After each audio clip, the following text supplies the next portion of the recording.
దేవునికి స్తోత్రములు. మీ అందరికీ నా వందనములు. ఈరోజు దేవుని వాగ్దానము. నీవు నీ దేవుడైన యెహోవా మాట వినిన ఎడల ఈ దీవెనలన్నీ నీ మీదకు వచ్చి నీకు ప్రాప్తించును. ద్వితీయోపదేశ కాండము 28వ అధ్యాయం 2వ వచనం.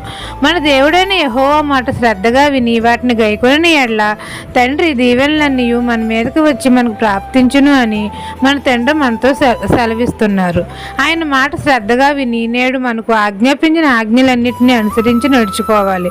అప్పుడు దేవుడు భూమి మీద ఉన్న సమస్త జనముల కంటే మనల్ని హెచ్చిస్తాడు. మనం పట్టణంలోనూ దీవించబడతాము, పొలంలోనూ దీవించబడతాము. మనం లోపలికి వచ్చినప్పుడు దీవించబడతాము, బయటికి వెళ్ళినప్పుడు దీవించబడతాము. మన గంపయు పిండి పిసుకు తొట్టియు దీవించబడతాయి. మన కొట్లలోనూ మనం చేయు ప్రయత్నములన్నిటిలోనూ మనకు దీవెన కలుగునట్లు యెహోవా ఆజ్ఞాపించును. ఇవన్నీ మన దేవుడైన యెహోవా మాట వినిన ఎడల ఈ దీవెనలన్నీ మన మీదకి వచ్చి మనకి ప్రాప్తించును. ఈ దిన వాగ్దానం మీ నా జీవితంలో నెరవేరాలని కోరుకుంటూ దేవుని సువార్త పరిచర్యలో మీ సహోదరి. ఆమెన్.